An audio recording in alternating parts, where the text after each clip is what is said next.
pedal people, it's Pedal Guy. How you doing? Welcome to our weekly stream here at the Pedal Guy. Pedal demos, pedal knowledge, pedal sales. I love pedals, and so do you. Welcome to the first time that I've actually gone primarily with one service. Instead of doing a multi-stream like I've been doing for the last couple of months between Facebook and YouTube, I decided to do everything just with YouTube this week, just to see what it did for the audience.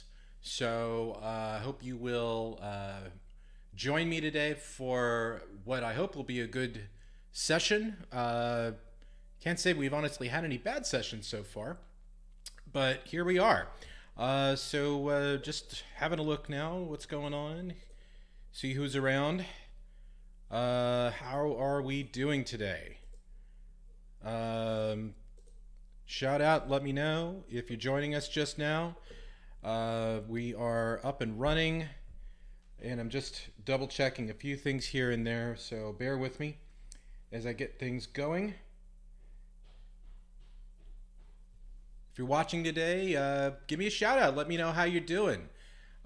We have the chat window open, and I think by doing it with a single platform rather than dual platforms, I think this is going to be a little easier for all of us to do. Multicasting is honestly sometimes a little bit of a pain in the keister. So already I can see Hillbrook's here. Hey, what's going on, Hillbrook? How are you? Good to see you, my friend. And hope we can we'll have some fun today. Hey, hello from Greece. How you doing? I've been to Greece. What part of Greece? I visited there once when I was studying the hospitality industry back in my MBA days. So we went to we're staying in Athens for obvious reasons, but went to Poros for the day. What a great island that is. And I have to say, for Athens, the record shopping is pretty damn good too, I must say. So that's always a treat. So what are we doing? And for the UK, I used to live in the UK, so I'm with you there. So I can already see we are having some fun here with my chat window here. So I'm just going to go ahead and just move things around a little bit. So if you'll bear with me while I get everything running here, we'll be up and running before you know it. Bear with me. Just fun stuff that you have to deal with when you're trying to break ground with technology. Sometimes it can work, sometimes it can't.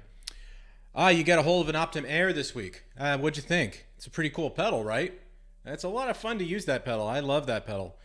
And you got it at the right time because, well, I don't know how it's going to be in the UK, but with the shortages and parts and all that fun stuff that we're all dealing with right now, I have to say it's probably not going to end up being all that great. So it's probably a good chance that pricing will go up no matter where you live in the world. So speaking of Nuix, I might as well go ahead and just broach that subject now.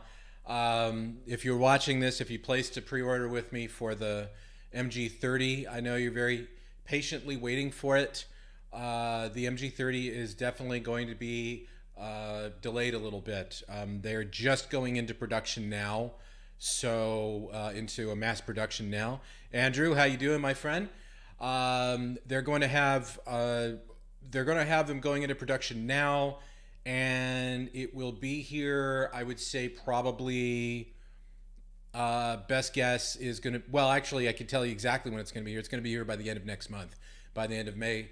At least my units are going to be, because I was able to negotiate them to fly them in, because they know that this is something that's very important to the customers that have been waiting so patiently for their MG30. So if you're one of those people that pre-ordered one here in the United States with me, just bear in mind that it will be another month, but as soon as they arrive, I'm going to zip right out there and get it, and we'll turn it around and get it out to you. Great. I'm glad to hear that you are liking the Optima Air. What else is going on? Oh, got the Moderna shot this week, the second one, and yeah, I can tell you it's a little rough. The side effects are a little rough. So this is the first day. I got it on Wednesday. This is the first day I feel somewhat normal. So I fortunately scheduled all of my video content this week, earlier in the week before I went in for my shots. If you've noticed in the last couple of new videos that I've released this week, I've definitely shortened that time. So we're now down to like a max of 7 minutes in some cases, but the most part I'm keeping it between 5 to 6 minutes, mainly because I want to punch out more content as we go along here. So it's really important to me that we try to continue to do that, just for the sake of keeping things simple. So let me do one last adjustment here before we go any further on here. So let's see here. One second. Just going to make one change to my system here, and then I'll be able to get this going. Okay, good. Now I'm going to pull you over to this screen so I can see you up there. And then I've got my OBS studio happening right here. And yeah, we're good. Okay, good. So we got some viewers going. If you're just joining us, hello, Pedal Guy here. I think you can also see in the live chat now that I also have merchandise that I've pinned to the top of the stream here, so you can check it out for yourself. So we're now doing T-shirts, and I've got T-shirts for. We have T-shirts. I have one. I have one cut die cut sticker that I'm doing now, and that's pretty cool. I'm trying to pin it right now as we speak. So this is kind of a neat way to try to support the channel if you're a fan and you want to throw a little love our way. It took me a little while to get the Teespring working, because that's always quite an ordeal to make that work. But let's see, I'm just waiting for, one thing here. Ba-ba-boom, ba-ba-boom. Okay, there we go. All right, good. So what are we going to cover today? Well, we are going to be covering, the HX Stomp. This is actually my very last one, and somebody's already spoken for it, so it's on its way out the door as soon as I'm done with this video. Shipping to Mexico, by the way, that's going to be kind of interesting. I've shipped to South America before, haven't shipped to Mexico before, so kind of keeping both fingers crossed on that.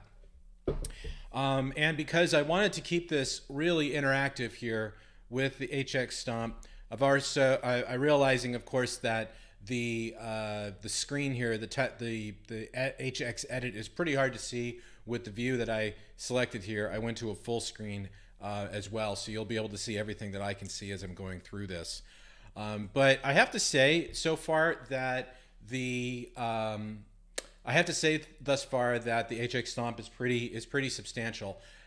With this new update, I believe they have something called oversampling to help improve the quality of the playback when it's being used. So I'm looking forward to showing this to you real quick. You know, and it's really funny because a lot of people ask, how long I spend on a product before I do a video about it. And most times I'll only spend a couple of hours doing any sort of demoing with it, just because I like to get that kind of Christmas morning sort of approach to it, open the package and try to figure out what it does. I find that to be a lot more fun. I find that to be a lot more entertaining.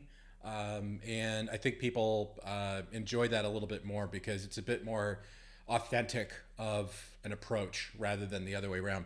By the way, how's my voice sound today? Because I made some adjustments to the microphone through OBS to really boost the output. Sound off and let me know, would you? It'd be a big help. Any case, the HX Stomp is pretty decent. I do have the HX Stomp XL coming because it just came out, and I figure we probably need to do some content on that. So I think HX Stomp is like $7.99, and I'm kind of looking forward to seeing what the extra $200 gets you in functionality. I think it's just additional IOs and things like that. Oh, good. I sound good. Thank you. Thank you for letting me know, Andrew. And I'm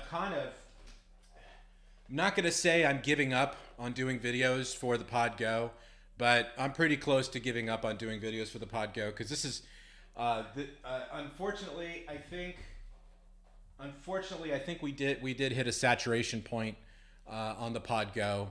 Oh, good. The voice is better. Thank you. I think the market is just a little too saturated for more content on the pod go. And I've come to realize, obviously this channel, people come to this channel for some of the greatest hits. Like they come to this channel, like Andrew. I know you come to this channel for the head rush videos, and I have more planned. Got a side story on that in a second to share with you. The and the other pedal, obviously, that people come to this channel for is the Trio Plus. Case in point, I released a video last night, or yesterday at midnight. I released a video on just basic troubleshooting with the Trio Plus, and it's already up to near 1,000 views already. So that tells me right off the top that that's what people want to see. So that's going to be the subject of obviously yesterday's video, but it will be the subject of the video on Tuesday. I have a new video coming out on how to use the micro SD cards, which, believe it or not, I get a lot of questions about how to use the micro SD card. And this is going to allude to what I was telling you guys about a couple weeks ago about starting to introduce technology into some of my video repertoire. I am going to be getting going. I am getting going right now with Reaper. I bought a license finally. If you haven't, it's $60. So, I've been doing this since the days where DAWs were like $1,000, and so this is like walk in the park. And that's going to be up and running before you know it. And the point here is that I'm going to take the songs from the Trio Plus, and I'm going to show people how to transfer them into a DAW. And not only that, we're going to create a tempo map. So if you want to create more tracks around the Trio Plus, I'm going to show you how to do it. So I hope you'll stick around for that video, because I think that's going to be something that will really get you guys interested. The Trio Plus is a great pedal. It's a lot of fun. I know that there's only so many things that one can say about it and do demos for, but if it's what helps grow the channel, then I think that's a good thing. It's just like the head rush. So the segue to the other story. When I do videos on the head rush, it gets a lot of attention, but that's because I have a great collaboration with the head rush team. They're just fantastic people, and whenever I do a new video, they're all over it. So that's going to be a lot of fun, and I'm hoping to do more live streams because these are a lot of fun. I have to admit, I really am now looking forward to my Saturday afternoon, spending it with you guys and having a few chitty chats here and there. And that's to say, of course, that believe me when I tell you that this is not something I make money on. I don't honestly make money doing the live streams here on the YouTube channel. This is really for the love of the game. So if anybody tells you they make a lot of money on live streams, they're lying right through their teeth. Unless they've got like 100,000 people that follow them or something like that. By the way, I do have a couple of questions for you. I got one that's offbeat, and then I got one that's right on the target here. So I'll start with the target.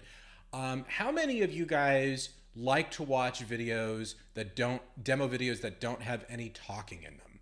Is that something you prefer, or is that something that you don't?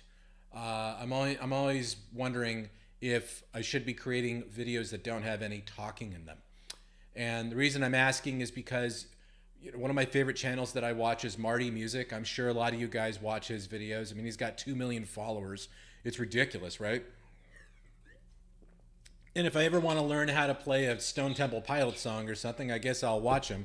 But his videos are really good, and I do like watching. I do like watching what he does, and I think he's got a great attitude and everything. And I think that works for his advantage. But what do you guys think about talking only videos?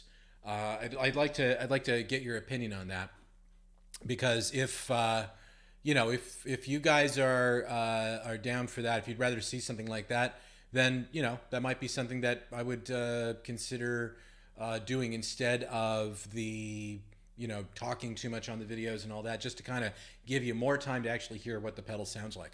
So I think that might be a little better, but again, I need to know. So let me know. Okay, and the other oddball question is, what is one of your favorite movies from the 90s? I know we're casting our mind back to the 90s, but I was watching, let's see, what was I watching? Sneakers, the Robert Redford movie. I was watching that today, and I remembered how much fun that movie is. And I think it was one of the first movies I watched with my wife when I was dating her back there in the 90s. So maybe you guys let me know what your favorite, one of those favorite movies are, and we'll do that. So here's an oddball thing that happened with the head rush this week. So as you guys know, I interviewed Charlie Benante from Anthrax a couple months ago, and I told him about the presets, the Kiss presets that I created for the MG30 for the NUX product, and he had been asking me for the presets for head rush, if I could make them for the head rush, because he's a Kiss guy. And I haven't gotten around to it yet, but it seems like he's really intent on getting it, because I just got a mail from him last night saying, "Hey, did you get those videos? Did you get those presets made yet?" And so I'm beginning to think that maybe I need to put my money where my mouth is and get them done. So that is something also I want to do, is a bit more of those presets, and maybe I think what might be more interesting for that format of video is doing a video that that showcases the sounds that I've created with the head rush, and then going through it and going through the presets, and then just having a little fun, right? I think people might appreciate that a little bit more than talking about how the preset's built, because you can build the preset yourself. It's not that hard. But anyway, okay, why don't we just go ahead and fast forward and get to the main event, and have a look here at the HX Stomp here. So can you let me know if you guys can see this or not? If you can't, I'll be happy to see what I can do about adjusting the camera here. But yeah, I know my hand's really close here, so sorry about that.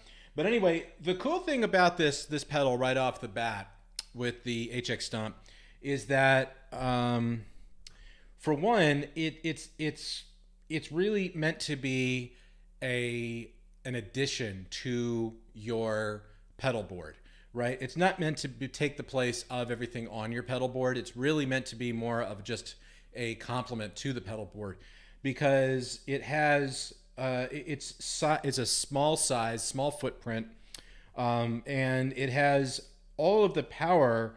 It has a lot of, well, not all the power, but it has a lot of the power of the Helix, which I know is an incredibly popular pedal board. And maybe one day when we're all grown up, we'll get around to playing around with that one.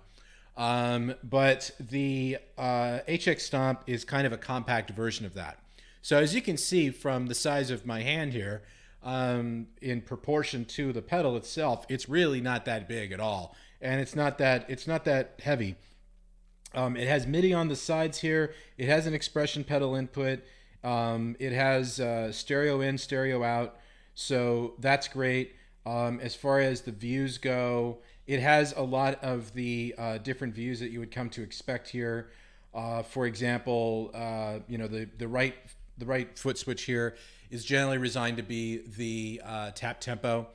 To the left of that are the two foot switches that can be either presets up and down. You can use the page buttons over here, and you can go through the different presets within this one bank. You can go to snapshots. We've discussed snapshots before. I did a video with the Pod Go last week that covered snapshots, and it's essentially the same idea. And then you've also got other assignable foot switches. So if you want to, like, say, turn off the 808, you can turn it off or on. You can assign specific multiple effects to one foot switch if you want to turn that off and on. You can also just use this to scroll up and down the presets if you want to.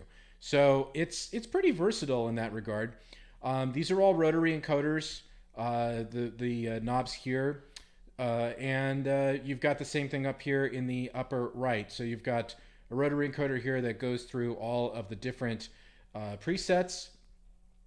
And you've got the view, so you can go in and start making adjustments if you want to the presets. You've got your action button. You've got a save functionality when you press both of these together. And then you've got the page view down here at the bottom, where you can click on both of them to get to the menu where you can bypass controller sign command center. And then of course you've got the volume knob here. Now on the other side, you've got to send and return. So this can actually be used as a outboard effects processor if you want to, and that's pretty handy indeed. But what we'll do, but of course the magic really with it is when you use it with the editor. Now I know you guys have been following me long enough to hear what I said about the editor at the Pod Go, and that stands to be about the same here. When I go in and have a look here, it's really the same, where it's very complicated and you can get lost in the weeds like really fast if you use it. But at the same time, it's not going to be a deal breaker for people who are using the Pod Go. I mean, or the HX Stomp in this case. I don't think it's honestly a deal breaker. But a couple of things that I really do like about the edit here, the HX edit, because it's got a lot of the same layout that you found with the Pod Go, is that it's been subdivided into different banks here, if you will, where you've got effects, where in most cases there's not an amp, not every time, but this is mostly used to be like an effects processor, these presets. So if you look here at Bloomin' Onion, it's got a dynamic compressor. It's going to a couple of delays, side chained to a reverb, to an EQ, and then out. Going further down, it's got direct, where an amp is involved, an amp and cabinet is involved, and used in this preset. We have, let's see, going down even further, and there's a lot of them here. We got presets that are made up specifically for the 4-cable method. So you can integrate this into your pedal board. You can see right here, there's an effects loop module in the signal chain, or signal block, I think is what they call it. Going down further, you've got bass presets. Now I have to hand it to Line 6. The fact is that they do support the bass player.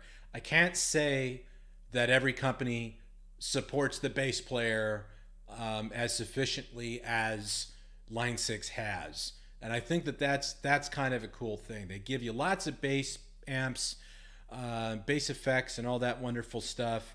But also they create a good assortment of bass presets here. I mean, not a ton, mind you, but I'd say more than most of the other companies that make multi-effects processors. Headrush does supply a good amount of them, so that's not anything to piss and moan about. But they do. I think that Line 6 does go pretty far in that regard. Let's see, what else do we have here? We have keyboard presets as well. So again, they're thinking about every member of the band, and maybe one day they'll consider doing something for the. Maybe one day they'll consider doing something for the vocalist. Maybe have an HX vocalist or something like that. And like the Pod Go, it has a looper and all that fun stuff in it. So that would probably be something to explore in a future session to talk about the looper module and show you how that works. Because the thing about the looper is it has so many different options here. If I go to a blank preset here and just show, okay, so they don't have like a ton like they did with the Pod Go. Okay, so my bad. But they do have some loopers here that are a bit different than the ones we had before with the Pod Go. There's the switch looper, which is like a pretty standard one, but then it looks like we've got the shuffling looper here, where there's a reverse, there's repeats, smoothing, intervals, all that fun stuff. So that might be something worth checking out at the near future. Let me know if that's something you want to see or not. Are you guys still alive? I don't see anybody. I don't see anybody out there. Let me go back here to the main screen and let's do a little toggling here. So in this case, we have now we have a 3-screen here where here I am. Here's the HX Stomp, and there's the editor there in the right corner. So I think what I'll do here is let's just goof around with some of the presets here so you can see for yourself. Let me go back up to the direct. We'll call up one of those presets, and there you go. So let's get out the guitar.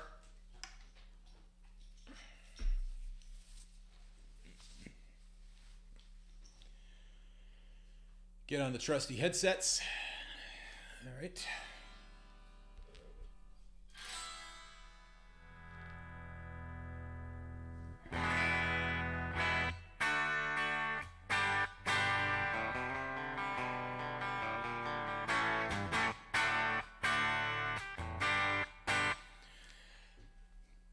As soon as I heard that patch, as soon as I heard that preset, I knew immediately that was going to be a Rush preset. You know, one day I'm going to have to stop listening to Rush so much, but what can I say? They had that kind of a profound effect on me growing up. What was the band? What was the band that did it for you guys? Let me know. Say, you know, sound off. Let me know. What was the band that is? What's your desert island go-to band? Like, you had a CD player, or I'm sorry, CD player. You had an iPod, and you had one album, or not one album, but one band in particular, and you could have their entire catalog with you, along with a decent set of headphones. What's that band? Let me know.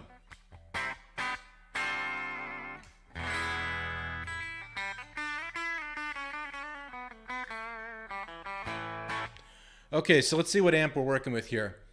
Let's see. Particle Man just wrote, I don't really want to spend $500 on the Podgo. I already have a Zoom G1 and the Trio Plus. Is the new X MG30 a good upgrade for me? Yeah, absolutely. That'll definitely get the job done for sure. I would say, all right, there you go, Rush. Yep, that's what I would probably go with. And if you are just joining us, the MG30 has been delayed a little bit, but it will be here by the end of May. I have been in really close communication with the New X guys, and they are going to fly my units in specifically because they know I've been taking pre-orders for over a month now. So if you haven't put one in yet, I'd suggest doing it before too long, because I have a feeling that that is going to be the product to beat this year because of everything that's going on with it. Let's see. Andrew wrote Earth, Wind, and Fire. Great option there too. I just love those guys. Larry Dunn, actually, he used to live up in Topanga Canyon here in the valley. I used to go to his place to help him out with some of his tech questions. Back in the day, him and his wife had this wonderful cabin-like place in Topanga Canyon. Personally, couldn't pay me enough to live there because it's like, you know how we have one of our seasons, because we have 4 seasons here in Los Angeles. One of them is fire.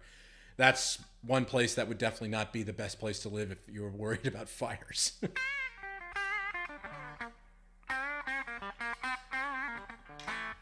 Okay, let's take a look at which amp we're using here.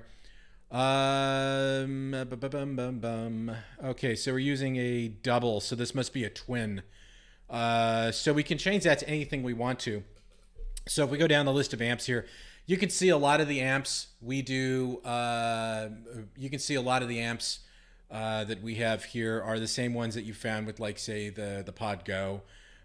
So Plexi. Now, that might be a different cabinet, though. Yeah, that's definitely a different cabinet. So you want to go, if you're going to change it all, you want to go to amp and cabinet. And then what that'll do is that'll bring up both the amp and the cabinet simultaneously at once to change that. We'll do that. Maybe what we'll do, would you guys like to build a preset, like a real basic preset? I could try to do that one if you want. Okay, Hillbrook wrote, saw AC/DC on their first UK tour. Wow. Oh, that must have been a treat. So, yeah, wow, to see Bon Scott and see him still alive and kicking, especially there on that first UK tour. So was that like what, Jailbreak? Good stuff, man. What do I think about the Friedman overdrive pedal? I don't have an opinion. I haven't tried that one actually.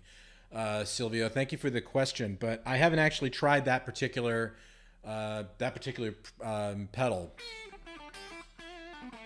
But I think pretty much anything they make is decent for sure.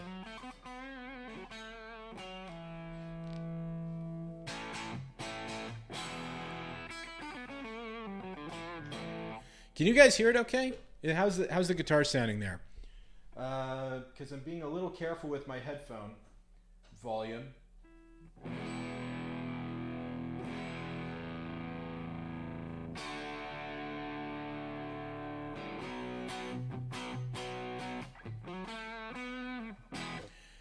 I think if there's one album or one song that I haven't heard AC/DC play live would be Down Payment Blues, and for some reason I just love that song. It's the simplest lick, really.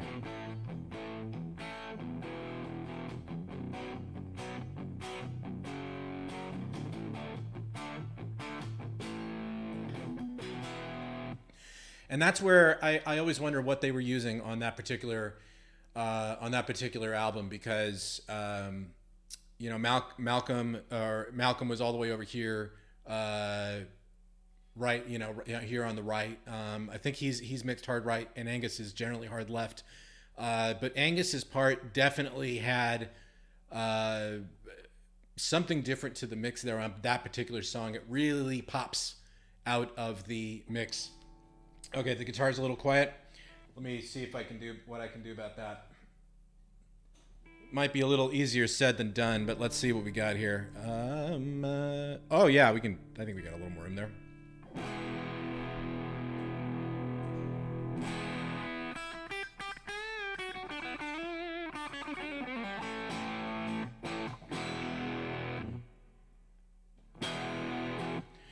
Can put a little gain on that too. Let's see what happens. Got to be a little careful. We don't live in the analog world anymore. So let's be a tad careful. You don't want to overdo it and start clipping, because that does not sound good in the digital world.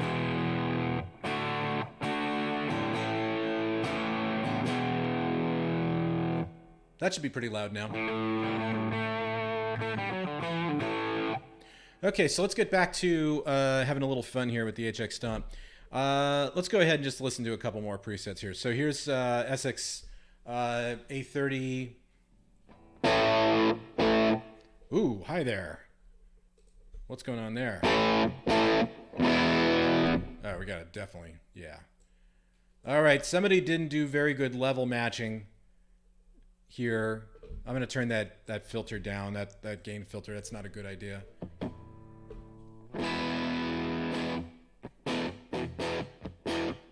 Or maybe it isn't. I don't know. Let's see. Try a couple things.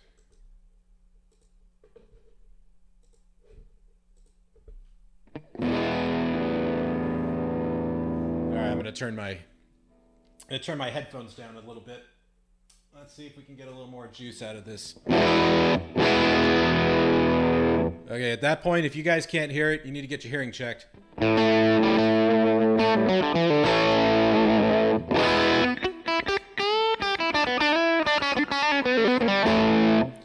Okay, so that's definitely a Vox amp. Yeah, SX30, A30, that would be a Vox amp. Let's see, here's a rectifier.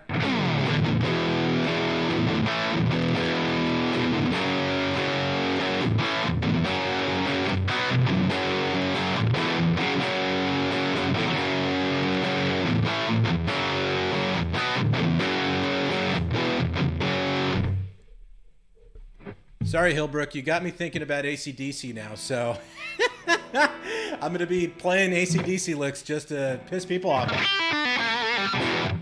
By the way, did you guys ever hear the hit list That was an album by it was an album of covers by Joan Jett, and they did "Dirty Deeds Done Dirt Cheap," and that, of course, is done the way that Joan Jett can only do it. And back then, she was still using a lot of keyboards because it was the '80s after all, and so that album had I think they had a Hammond organ on that song in particular, and it really didn't work on that particular cover, but everything else was fine with it, and it was, of course, it was Joan, so it's going to sound what it's going to sound like, which was awesome.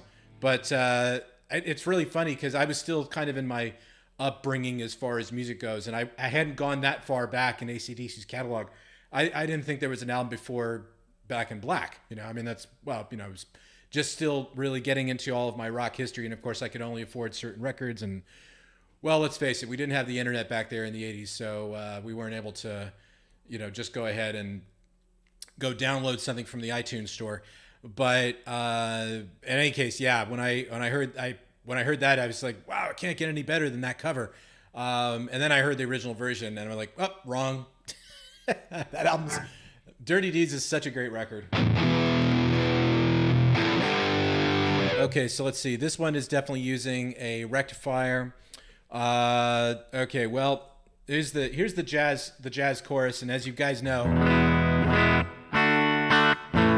I wasn't very pleased with the way the jazz chorus sounded. I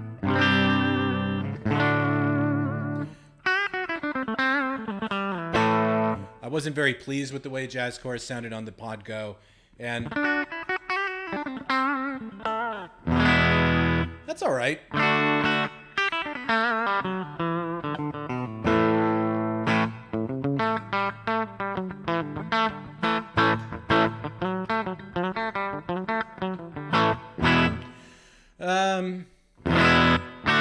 That's not bad. That's not bad. Still not, not completely sold on it. But again, like I said, guys, before, not every amp is going to sound great to me. I'm picky, especially when it comes to the jazz chorus, because it had that particular sound, and I prefer the way NuX does it more than this. But again, that's just my opinion. Let's see. Let's go to a matchless.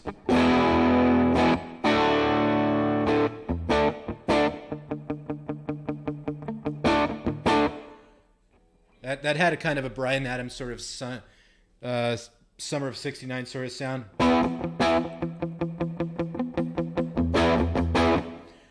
Little good there. I like that one. That one's good. Cartographer.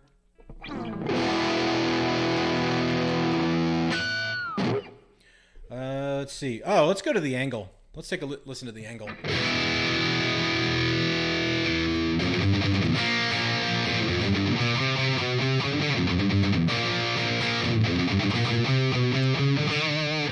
I know I'm missing a note there. Don't hold me to it. That's another one of those songs. I didn't actually hear the Queen version of Stone Cold Crazy. I heard the Metallica version first before I even knew that version existed. Because again, I think with Queen, you couldn't have told me there was an album before News of the World, because everybody knew everything from that album. And I'll never forget, because that song's on Sheer Heart Attack as a record, but I heard the song Sheer Heart Attack was on News of the World, which I remember I was a kid. I played that as loud as possible because I was practicing to it in my bedroom. This was poor judgment on my part, but probably like at 7 in the morning or something, before I went to school. And my mom came in and she just flipped the hell out on me on that one. We have neighbors! You can't listen to music that loud this early in the morning.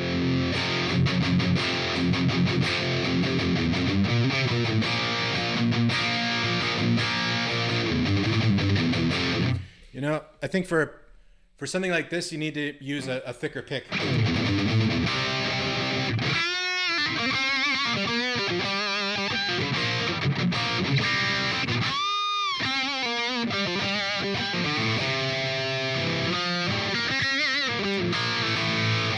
That's not bad. Okay, solo lead. Oh, let's see. We're not supposed to change there. We're supposed to change over here. Okay. Let's see. What else we got here? Steely Kid. What's going on, Baran? How you doing?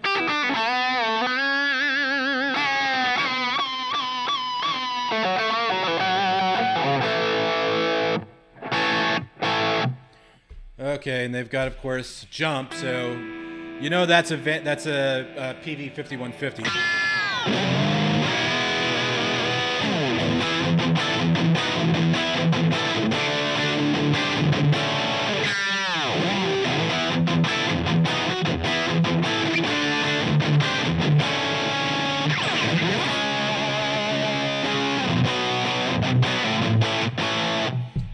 Okay, it's not bad. Not bad.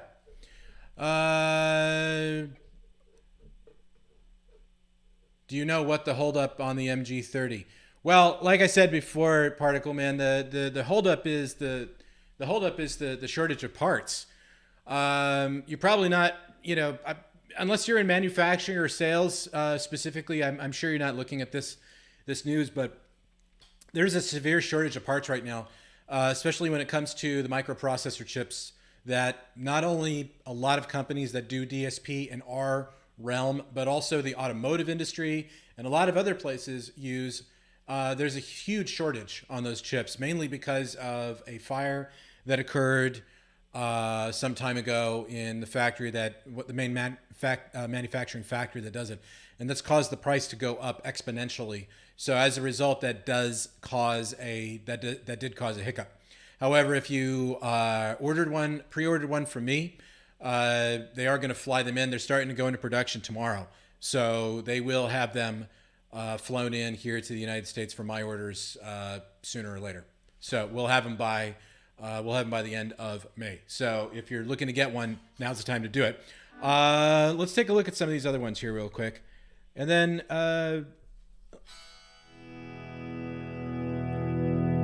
Oh, that's nice. And Baran, I'm doing really good.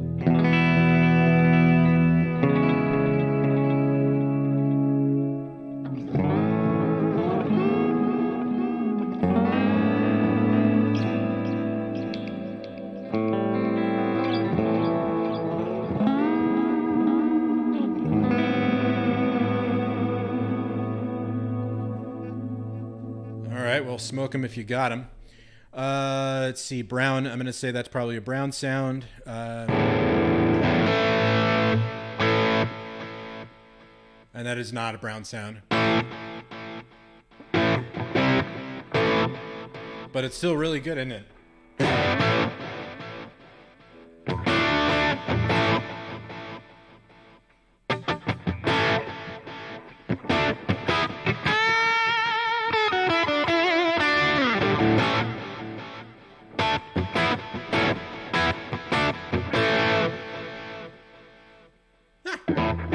Not bad. That's pretty cool. So let's see. It's 4 cable method, but we don't have it in a 4 cable method sort of thing here.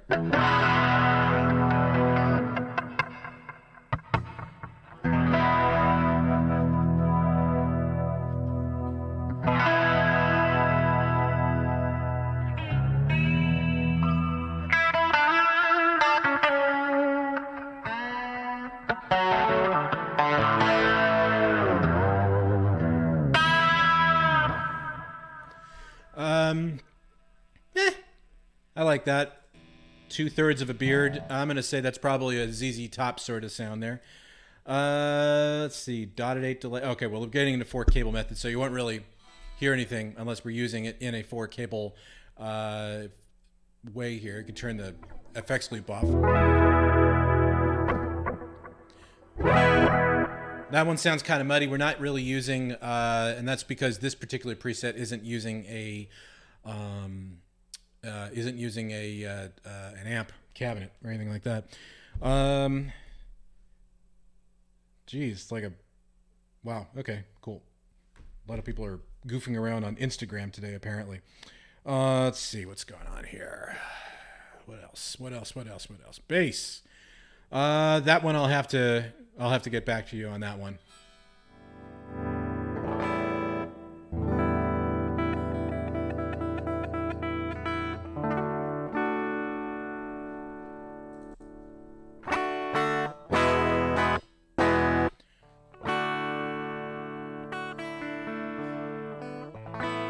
Okay, these ACOs, these must be made for acoustic guitars.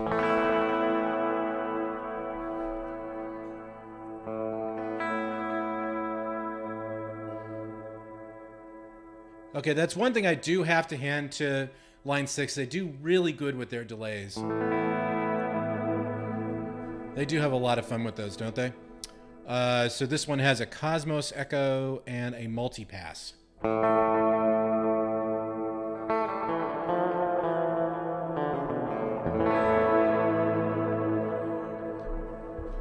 Let's see. So that's not bad.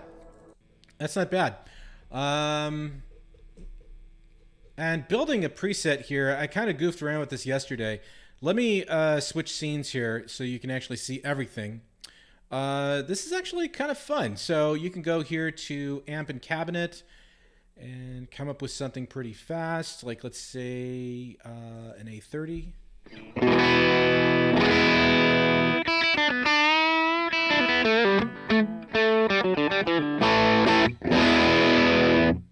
There you go. Cool. Let's go there, and then we can bring up a delay. Let's do a delay first. Why not? Let's bring that sweep echo in. I really... we didn't do that right, did we? Okay, let's change that back. That's right. So you got to go to another module, another space before you pop in a signal block. So we'll go over there, and then we'll go to delay, and now we'll bring in a sweep echo.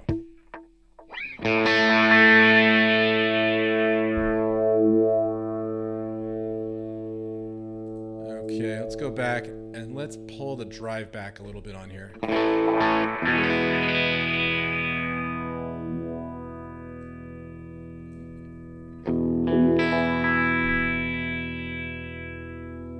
And I think we can bring the cut back just a tad. Let's bring that treble up. Maybe a little presence.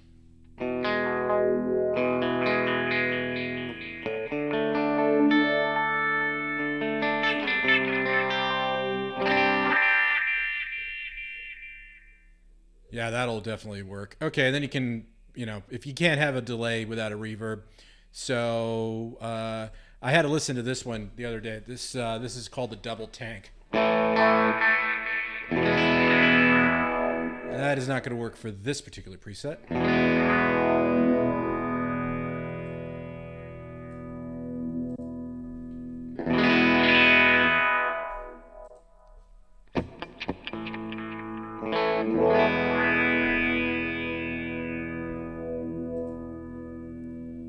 I think we can actually bring the master back a little bit on the amp.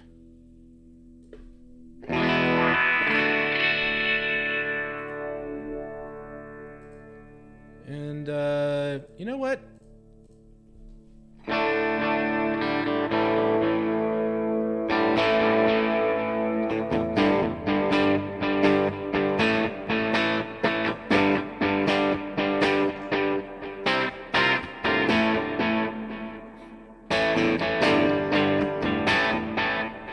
Oh, this is kind of cool. So this vintage digital here, you've got a choice in the bit depth.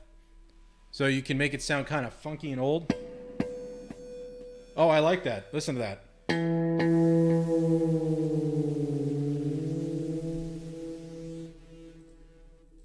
8-bit. So you can go all Mario Brothers on everybody if you want to.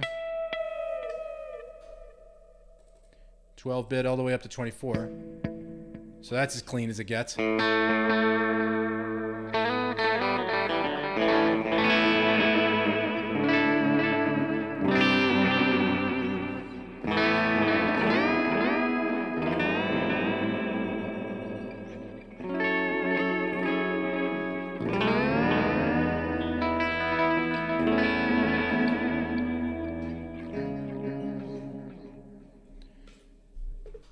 Yep, me likey ambient. So there's a whole bunch of extra signal blocks here.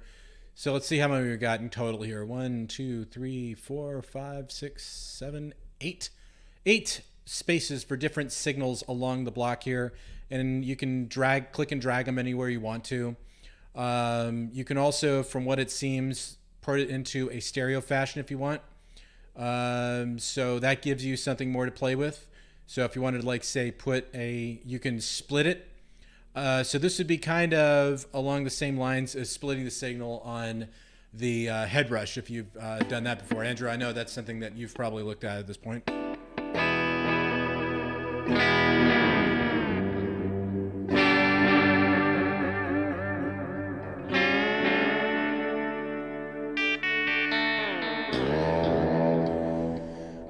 Let's have a listen to a couple of the other amps, though. We'll turn off the reverb.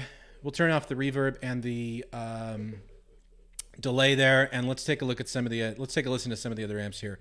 So they've got the diesel in here, Das Benzin.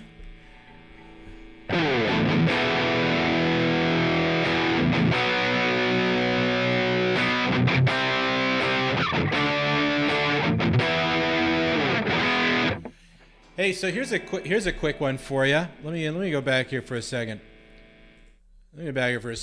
So how many of you guys play power chords with 3 notes rather than 2?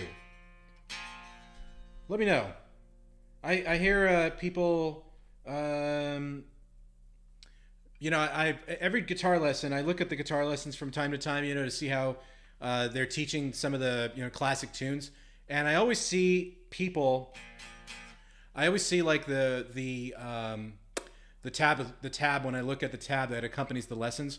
A lot of times they'll tell people just to use the first and the fifth. But I always like to use an octave up. It always just sounds a lot more full when I go that way. So let me know. Sound off. Let me know here. One quick second.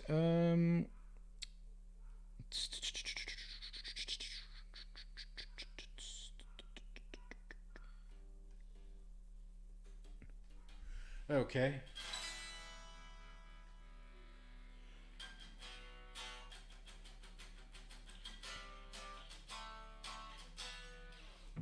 That's not bad.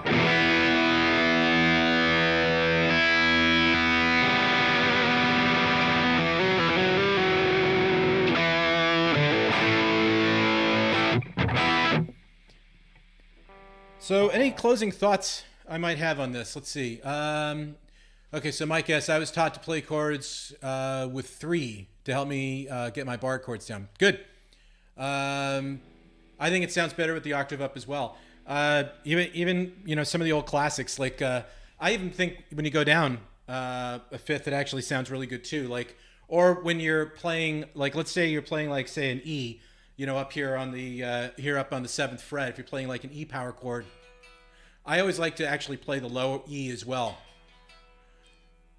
to really strengthen up the power of it.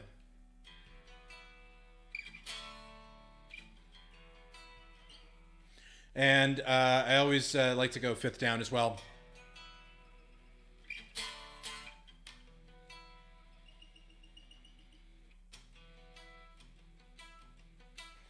It always just sounds a lot more full. So if you imagine, like, say, Aqualung like that, instead of playing,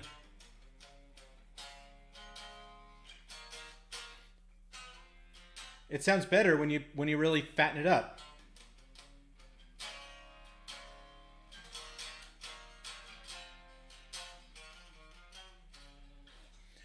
So just an opinion, of course. Okay, so let's see. Dying to get my MG32. Yep, we're all there, pal. We're all there, Bachelor 101. Hopefully we will get our MG30s before too long. So again, I am, like, saying, just, if you are waiting for it, you're probably gonna have to wait about another month here in the United States if you ordered one through us. If you ordered one somewhere else internationally, I'm not sure what to tell you yet. I did give them a lot of crap about, releasing the ones out to Thomann until they released to everybody else. I think it was a little unfair to go a little one-sided, but still at the same time, I'm a dealer, so I'm going to fight for, you know, what my customers are looking for. Anyway, let's see. Let's see. Closing opinions here on the HX Stomp. I think this is a pretty cool pedal. I don't think it's. I think it's definitely suited for what it needs to be, but I'm looking forward to the HX Stomp XL, which I'll have here next week, because I think that having those extra foot switches over here to the right are going to be so much more appealing, I think. So I don't know. I'll have to let you guys know and, you know, bring it online and let me show you. The other thing that there is one thing though that is kind of cool with this is that when you turn it off, it's a pass through. It's true bypass. So you can still bypass audio through it, and it doesn't get in the way of anything else that's on your pedal board. So I think that's something that you might go for. In any case, this one's actually spoken for, and it's going to Mexico. So that's going to be interesting to see if there's any issues getting down there. I've never shipped anything to Mexico before. I've shipped to other countries in South America and Central America, but never to Mexico. And it's kind of a roll of the dice because of all the problems of shipping offshore. Or shipping out of the country. But I've had stuff go sideways going to I've had stuff going sideways to New Zealand. I know I'm just saying that, Bachelor, because you're on here. I've had stuff go sideways going to sometimes going to Canada, going to Australia, going to the UK. I mean, you just never know these days. And so I'm being very careful about what services I use for shipping, because all the shipping services are having problems right now. A lot of people are dogpiling up on the they're dogpiling up on USPS, but honestly, it's not that big of a deal.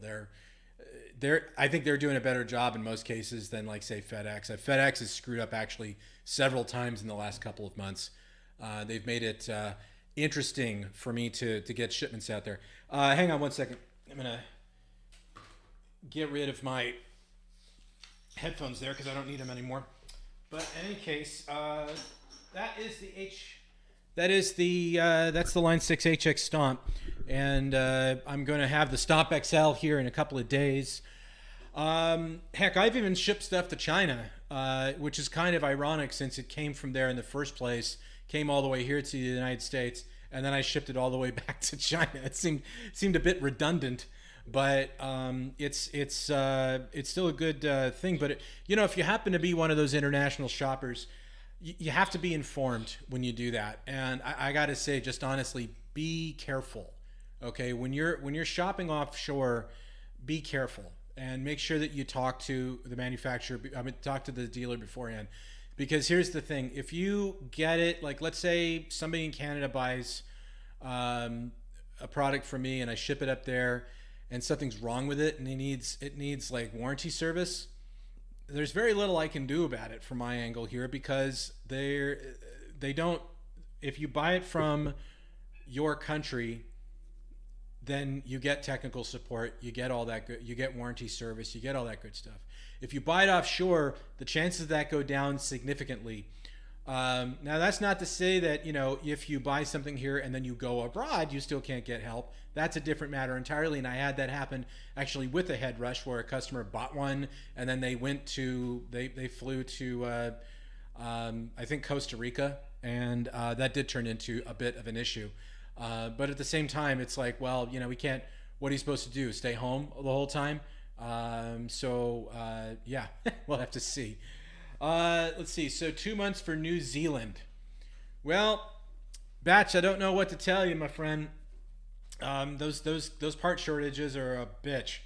I think, unfortunately, Nuix just got caught with their pants down on this one, because I wouldn't ever breathe. I wouldn't utter a word if I knew that the product was going to be delayed a significant amount of time. But unfortunately, sometimes that does happen, and you know, it happens. We got to just deal with it and move on. Yeah, it's one of those things. Let me get my wonderful water here.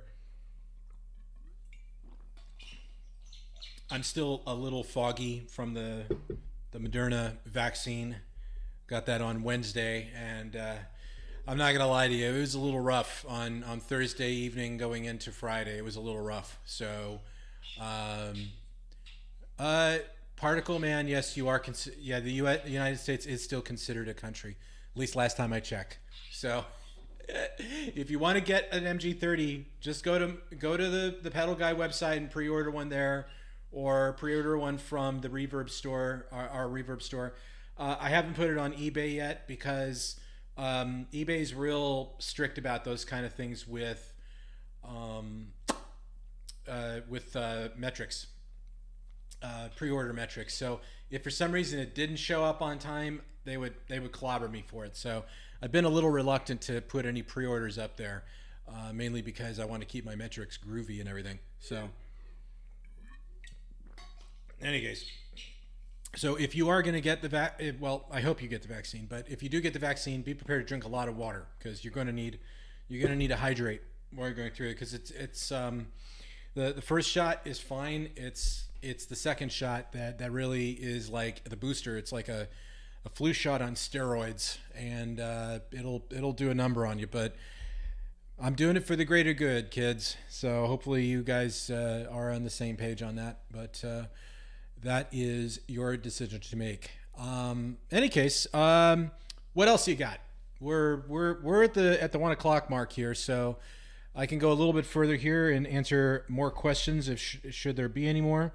Let's see what else is happening here on that World Wide Web. So what's coming up next week? Let's see. Well, first and foremost, there is a new video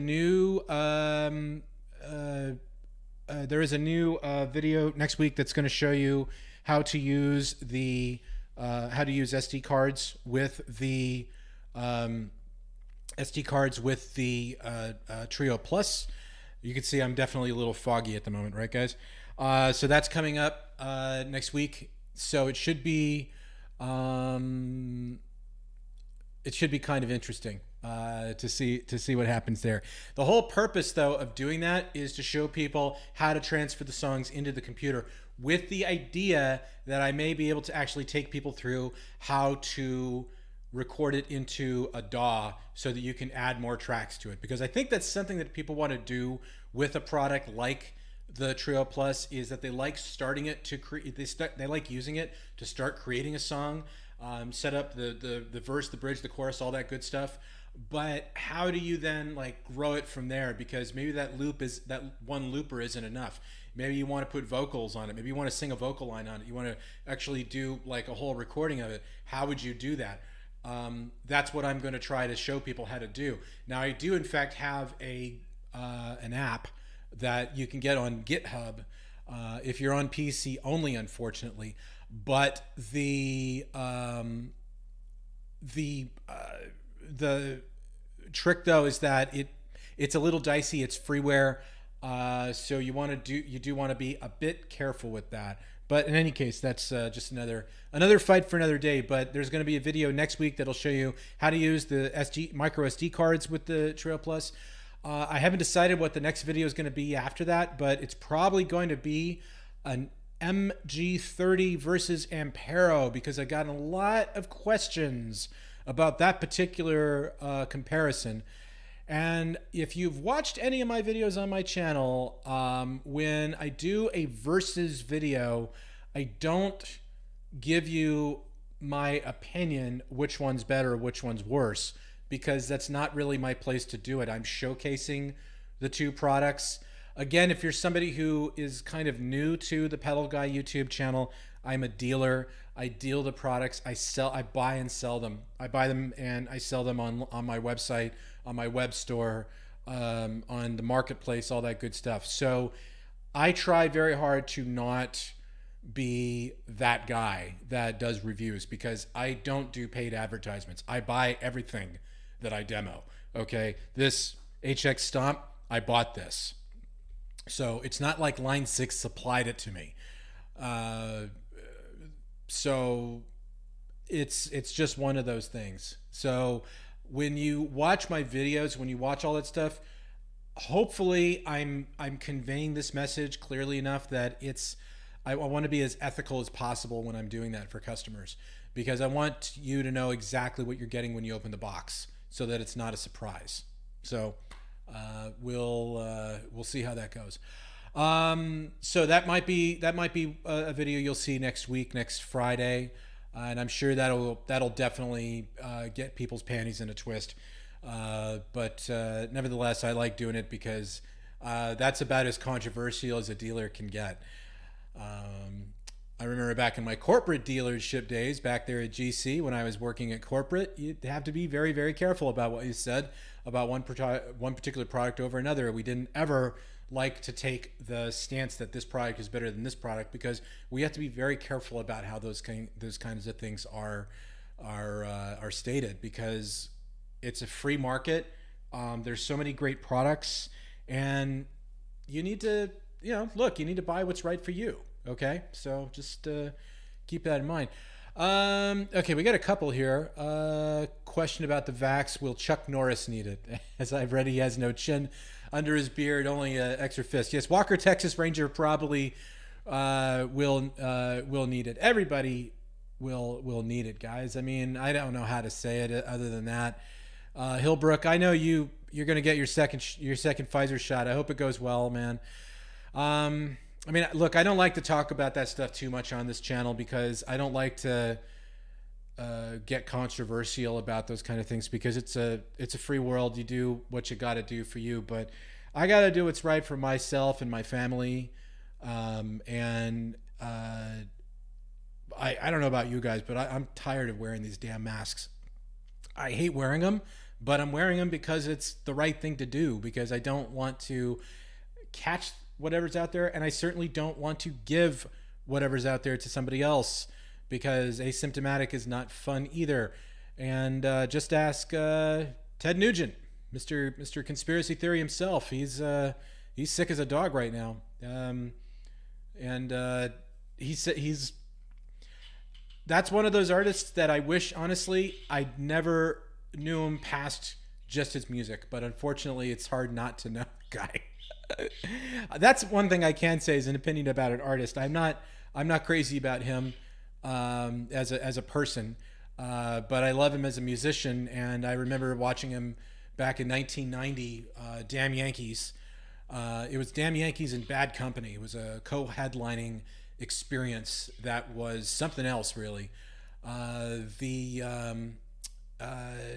that was literally the concert that taught me to wear earplugs, because I couldn't hear right keep in mind, this is over 30 years ago now. I couldn't hear right for a week after I saw that show. And then I read that he was completely deaf in one ear and pretty deaf in the other. And I said, okay, well, if that's not a sign that I need to start, wearing hearing protection, I don't know what is, because I was still a teenager at that point. So it was kind of important to make sure that I still had my hearing, and I still have my hearing, much to some people's annoyance, because I hear everything, which is one of those annoying things. You guys have that same problem because you're a musician. You're trained to hear everything when you're playing, when you're listening to recordings that you're making, and all that fun stuff. Do you ever have those moments where you can hear just probably a little too much around you, ambient noises and whatnot?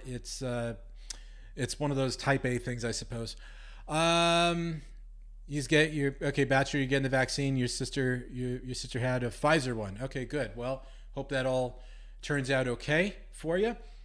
What are we looking at time here? 1:11. Okay, we're doing good.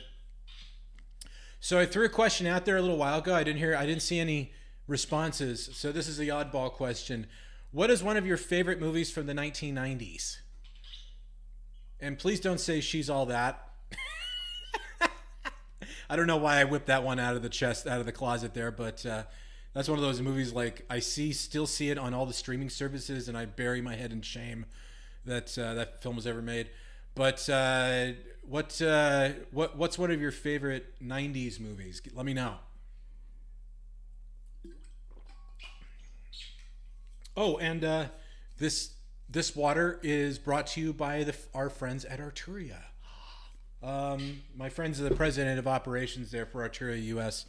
We don't sell any of their products yet, but well, actually, you do. I listed I have a few of their software pieces listed, and that's another thing that you're going to start seeing on Pedal Guy soon enough. Is I'm going to be listing more software that you'll be able to purchase and download in real time from the Pedal Guy web store, and within 12 hours from the Reverb storefront as well. I don't think eBay allows me to do that yet. Okay, we got a couple answers here. Pulp Fiction, good one. Goodfellas, obviously a good one. I think I gain about 5 pounds every time Goodfellas is on, because every time I watch it, I have to start cooking something. So as soon as Goodfellas is on, I'm in the kitchen making something really heavy, like a really heavy pasta or something. And man, that's still one of the best movies ever. I think if Martin Scorsese was meant to do anything in his movie, if he was meant to make any kind of movie, it was absolutely gangster movies. That guy just, what can I say? Nothing gets better than a good gangster movie, especially Goodfellas. Casino is good too. By the way, speaking of Goodfellas, did any of you actually read the book Goodfella? Or Wise Guy? Sorry, it's called Wise Guy. It's by Nicholas Pileggi, who was the screenwriter for that movie, and the book is amazing. And the reason I picked up the book was because I was watching the movie, the 25th edition, when it came out on DVD. Remember DVDs? And I was listening to the commentary track, and Henry Hill was on there, and he said the movie only covers about 20% of what's in the book. And I thought, oh, this is interesting. So I went out and I got the book. I was on a clinic tour, so I had plenty of free time at nights to read. I read the book, and it turns out there's just so much crap that guy got away with. It wasn't just being the gangster that he was, but even in jail, he was able to leave the jail on weekends. He actually never stayed in jail a full week, it seems, throughout his entire 7 years that he was in the Slammer. I think he pulled farm duty, and he left and went into the city for weekends, and then he came back in time for roll call on Monday. So amazing, absolutely amazing. It was crazy. That was one of the things in there. The other thing is that he was actually a paratrooper in the Army, and he was honorably discharged, I guess, for a back injury or something along those lines. So it's kind of interesting how you learn something about these guys that it just blows your mind. Pulp Fiction, of course, also a really great film. I still remember the hypodermic needle scene like it was yesterday. And I think I remember listening to I was working for Blockbuster Music at the time, so we had the soundtrack on pretty much 24/7. And then it's like at that point everybody became a Tarantino buff. So Reservoir Dogs, obviously saw that a million times. Watched everything else that he had some involvement with, like he wrote some of the screenplay for Crimson Tide. I knew that he did. Of course, Natural Born Killers, which he still does not like having his name associated with that movie, even though I thought that movie was absolutely brilliant. And then, of course, the other far-ranging stuff that he did. But not every director hits it out of the park. I think The Hateful Eight was... I know I'm going to go off on a limb here and probably anger a few people, but I didn't think it was that good of a film. Well, that's what it is. As good as it gets, Hillbrook, that's a good choice. Really good movie. Possibly one of the last good Nicholson movies. I know About Schmidt was good too, but I mean as good as it gets is definitely good, especially if you happen to be married to a therapist, because there are lines in that movie that do work quite well there. Ezekiel, greetings from Argentina. How you doing, man? Good to see you. Thanks for coming by. We'll go for a few more minutes. Let's turn the corner. Let's turn the page here, though. And drop another quarter in the jukebox here. What I asked another question I asked earlier, since we have more viewers on right now. Let's ask that question again. Would you guys like to see more demo videos that feature less talking and more playing, like literally no talking at all? Maybe just like a video that just shows the product, points out a couple of the highlighting features, and then it's just playing at that point. What do you think about that? Would that be something that would pique your interest? Would that be something you'd want to see? Or would you rather have the videos in the format that I've been doing it for a while, where I talk about it a little bit, we play, go into it in sort of a multi-episode format? Let me know. Those kind of things are important. We need those kinds of feedback in order to know where the next step is going to take us. Moving to that 5-minute format has been a real good choice, I think, because it enables me to punch out content a lot faster for you guys, so that I can produce more videos and have a little more fun with that. I'm not a big fan of the shorts, though. Have you guys been using the shorts? Have you guys been watching any of the YouTube shorts? I think I watched a video the other day about the gold rush being over at this point. Let's keep the talking. Yeah. Okay. Thank you, Andrew. I appreciate the comment and the feedback there. Yeah. I think the talking is good. I don't think it's necessarily a bad thing. I tend to ramble a little bit from time to time, but I've been censoring myself enough to at least know when to stop yakking and start playing. More Steal the Sound series with the MG300. Okay. Yeah, I could do. Yeah, definitely. That's a bit more of a. That's absolutely something that's on the plate as well. It's been interesting. It's been interesting to see. You like the way I presently do the videos? Okay, thank you. Thank you for letting me know, Hillbrook. I appreciate that. The Steal the Sound videos did remarkably well, and I think that it's time to probably look at doing other more entries of that series. But I think it's also important to probably start moving that over to other pedals as well, like how to do it with Head Rush, how to do it with Ampero, how to do it with the MG30, because I know a lot of people are going to want to do that too.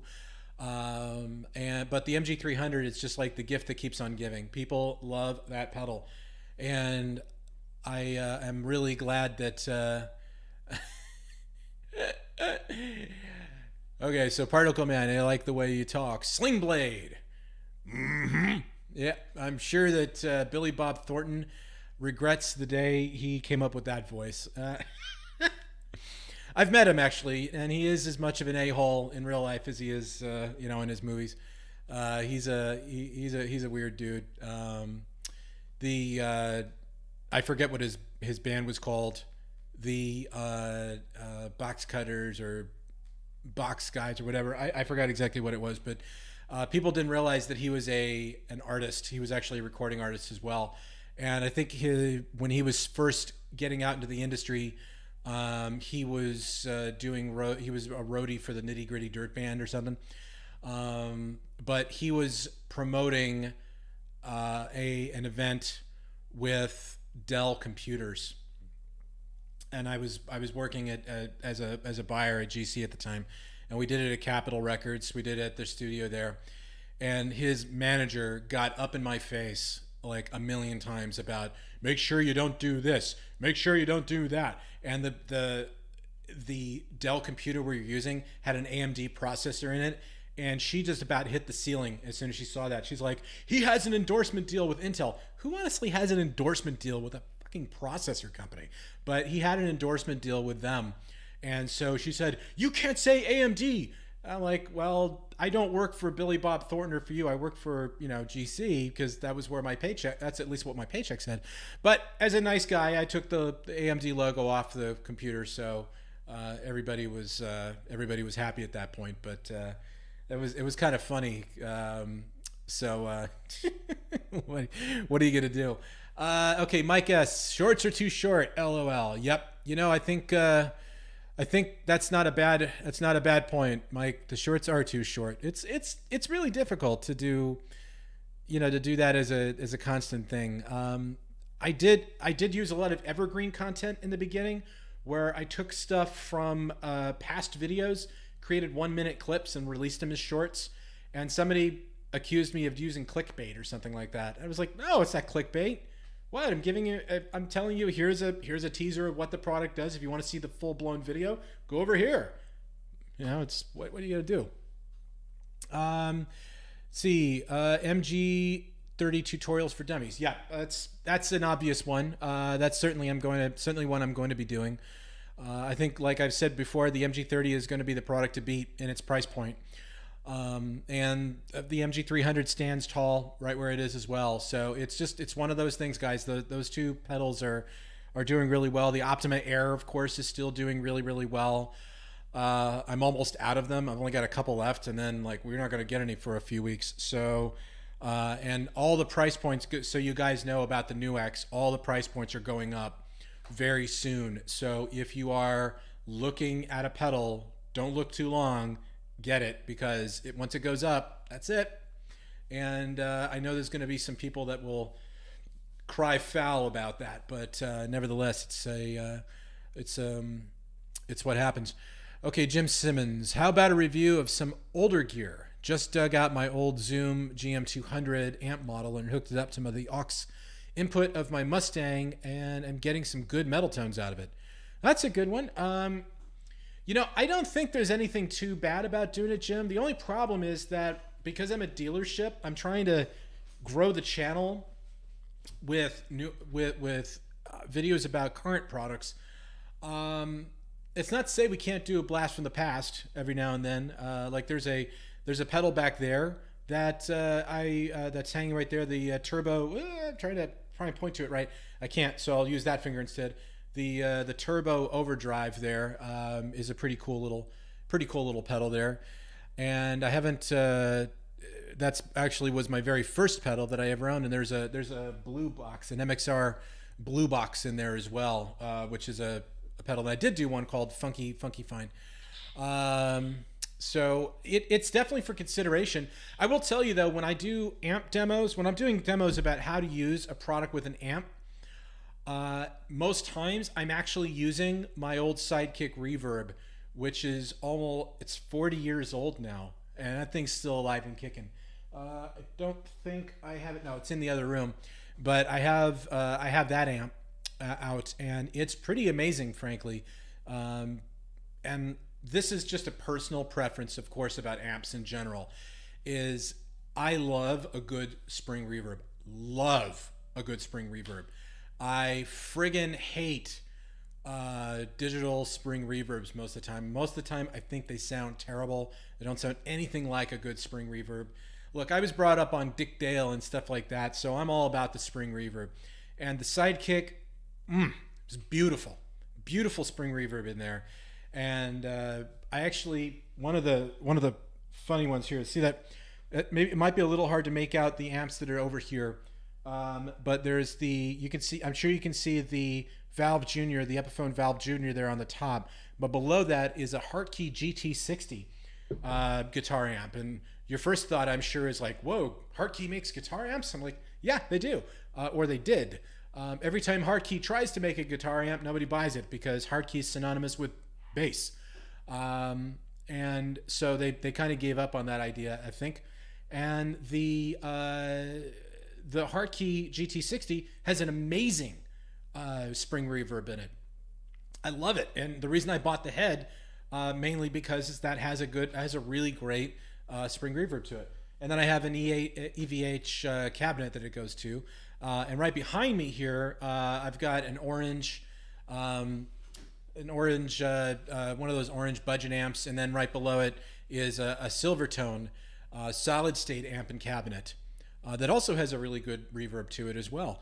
Let's see, there's a couple other things here. Okay.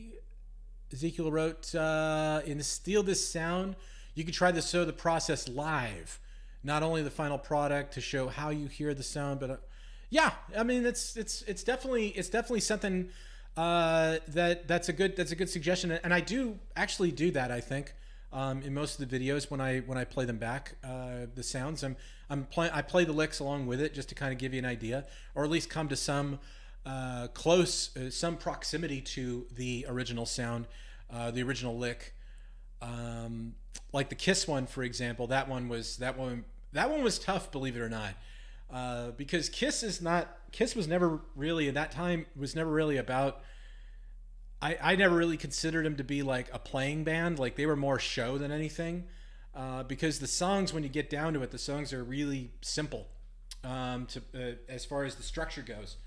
But the but what the difficulty is actually playing some of those licks.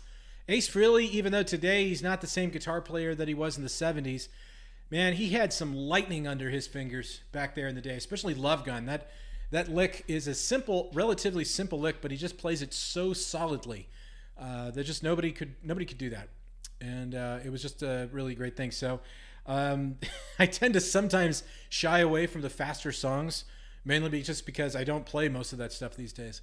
So it's always interesting. It's kind of like Steven Wilson from Porcupine Tree. He loves remixing old records. Like he's done a bunch of remixes for Jethro Tull and for ELP. Hell, he even did Tears for Fears, and he's like, I love remixing, but I can never play covers of other bands because I can't play like that. I play like me. Interesting way of looking at it. Let's see. So, Good Time folk rock show.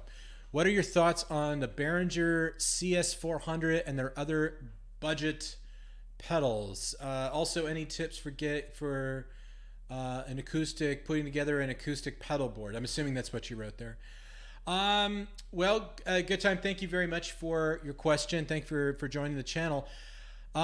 You're probably not going to like what I'm going to say about it, because I know I've said I don't really like to give people opinions, but I'm just going to go and say it. I'm not a fan of Behringer, mainly because of their business practices more than anything.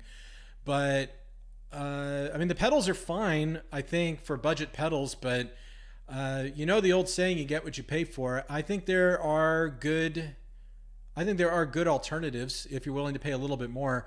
I'll tell you one thing that does bother me is a lot of the stuff that is plastic and will break so very easily. All I have to do is kick it hard once and you're kind of boned at that point. So here's my honest opinion. If you want a pedal that's really good for acoustic, actually I've got one right here. I don't have the Optima Air. I don't have the Optima Air with me up here in the studio, but I do have the Stageman. This is one I've done a video on before, and this is kind of like an all-in-one acoustic preamp. In fact, let me switch to the top down here. This is a really nice acoustic preamp pedal, because not only does it have the preamp built in and it sounds really good, and you've got a scoop, but you also have chorus and reverb in there. And you also have a small looper in here as well. So it's very handy, and it's even got a freeze function built into it. So for $150, honestly, you'd be hard pressed to find something that sounds that good. But the point is that you could have this one pedal to get the whole job done for acoustic playing live. So I would kind of suggest looking at that, or maybe the Optima Air, LR Bags. That's what I would do. And you know, the way I look at it is this: if you're going to spend good money on a guitar, why not spend good money on the products to make it sound its best? I think that's something to be said. I will say I'm seeing on the forums a lot, and forums I'm talking about, like say Facebook or something. A lot of people are saying that they ordered a Behringer pedal from Sweetwater back in like January, and they're just now getting it. I mean, they're so far behind on catching up with stuff. It's nuts. The problem, you know, and I've said it before, you know, the biggest problem I got with them right now is the fact that they, you know, cut everybody off as dealers.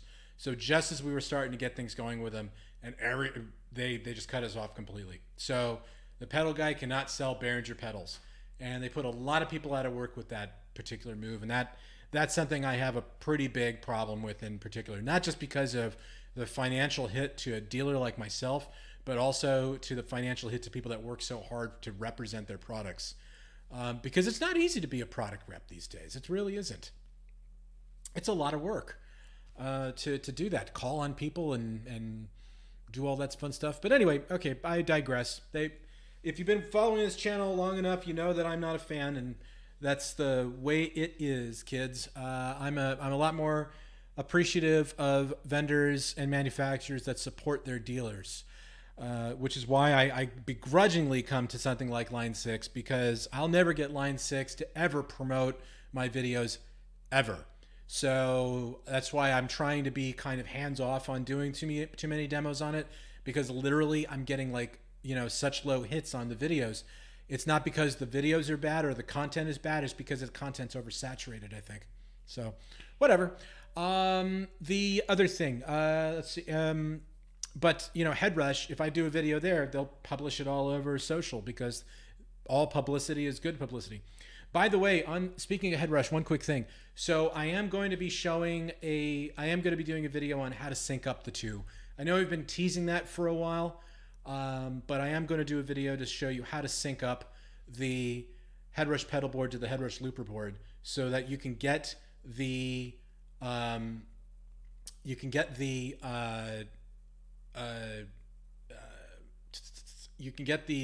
looper to sync up with the tempo-based effects of the Headrush pedal board. Sorry, I'm still a little foggy from the Moderna shot there. Thanks for the tip. It's appreciated. You're very welcome. Thank you very much. Let's see. Particle Man. Nuix has a lot of pedals I want. Yes, they do. And I go there to I go there to the Nuix offices once, sometimes twice a week to pick them up. Their amps are pretty good too, I gotta say. It's really nice, frankly, the amps. I remember amps in that price point when I was starting out playing guitar back in the 80s, and man, there was so much shit. The Gorell amps, remember those?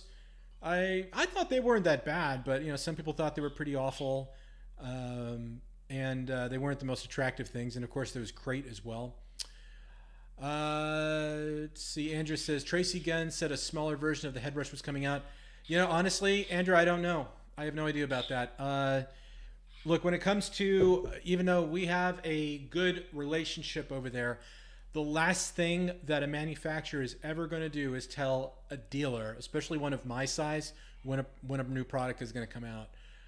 Anything about a new product. And I think that's one I just don't know about at all. I have no idea. It's the first I saw that on a forum post, on a Facebook post a week or so ago, and I thought, oh, that's interesting. And I asked, and yep, no idea. So it's kind of like Apple, like that. You never know until they actually announce it. I used to build Apple products into our systems there at GC, and boy, I got to tell you, I have special headaches named after Apple. There was a driving range, a golf driving range across the street from the GC offices. And I swear, when new products came out, I had my golf clubs ready. I would just go across during my lunch hour and just hit the balls as hard as I could. I could picture little Apple logos on the golf balls before I send them away, because there's such a bleeding pain in the ass every now and then. Especially back then in the days when there was like, we're not going to tell you what's coming up, and you know, then they would just drop like everything, and trying to transition products, especially when you're holding like $1 million of Apple products in a chain. Well, you know, it's not exactly the easiest thing in the world. And believe me, nobody gets in the business of selling computers to make money selling computers. It's a horrible business. That's why I didn't choose to stick with technology when I started the pedal guy. I decided to really go granular and really look at mostly pedals only. I've expanded it out somewhat since then, but I've been very careful about using that, you know, doing that. Anyway, let's see, what time are we getting on to here? 1:36. We should probably start thinking about wrapping it up here at some point. Do we have any last questions out there that I can answer before we sign off? Okay, Particle Man just wrote, if I buy the MG30 from you today, will I get it in about a month? Well, Particle Man, I can tell you that I will have it before anybody else in the country. As I've said, they're flying my units in now, or they're going to fly my units in once they're built.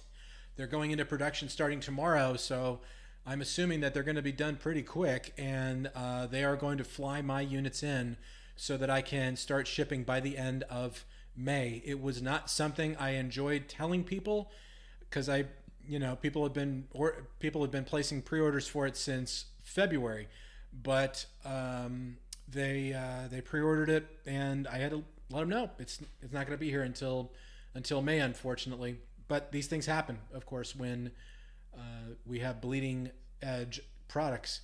So yeah, that's the plan. So if you order it from me, yeah, you'll get it hopefully within a month if it shows up on time. So I don't think it wouldn't. They know how much pressure is on them for this. It's an upper tier product, and they get the point. I I have to be honest with you, and about their brand. You know, I think I know I talk a lot about NewX products, and that's because you know I sell the bejesus out of them, but also because they're a good company, man. They make good stuff, and what's great about them is here's what's great about them is that I think they're developing new innovative products for that marketplace that is so it's so interesting, and they know how to talk to the dealers, they know how to work with the dealers, and I think that's so important. A lot of these guys don't know how to work with the dealers, and it's such a joke. I hate to be that guy, but there are a lot of vendors that honestly couldn't give a spit towards us as you know, they couldn't give a damn towards us as a dealer because we're so small, or you know, whatever. But NewX gets it. I think they're going to be the next boss. I think they are making a really good assortment of pedals, and honestly, I've kind of talked to them a little bit just as a joke, halfway joking, of course, that they should buy the property for Digitech, because I'd love to see somebody take that property and do something with it. Because so many people have asked for upgrades and updates to the Trio Plus. So many people have asked, "Where's the Jam Man?" And I got nothing to give them. And it's kind of unfortunate, but it's the way it's been. Let's see. We got a couple more questions here from the Good Time Folk Rock Show. Thank you. One last question, please. The TC Helicon Harmony Singer 2. I hear it's a good pedal. I haven't used it. Again, it's one of those products that falls under Behringer, so I don't use it, unfortunately. I do have a Voice Play Live, though, that I think sounds really good. I think that sounds really good. I'm getting into the Zoom products, too, and I have to tell you, the V6, I think was pretty damn good. I did a video on that. You can actually watch that video if you want to hear it. I know some people have said that they didn't like the way it sounded, but I also think that... or they said it sounded like a toy, and well, look, harmonizing in a pedal is always going to sound a little different, and I think it sounds good. But again, look, everybody's gonna say what they say about those products, and I don't know. I think the VL3, that's the one I'm gonna try next. I think sounds pretty damn good from what I've heard in the videos so far. But when I do the videos for my channel, I go straight into the board. I don't use EQ. The only thing I'm using EQ on is my microphone. Other than that, there's no EQ going on here at all. It goes straight from the board, straight via USB to OBS, and it's a straight through connection. So there's no funny business going on there at all. So in any case, I hope that answers your question. All right, guys. So it is on to 1:40, and it's time to wrap it up for the day. Get on with the rest of the day. So I hope you guys have a great rest of your weekend. If there's any particular topic that I didn't cover here that you'd like some feedback on, or if you say, "Hey, you know, Scott, it'd be really good if you do a video on a live stream on this," or you know, something like that, just use the comment section and let me know. Okay. But anyway. Thank you guys very much for joining me here today, and we'll see you soon.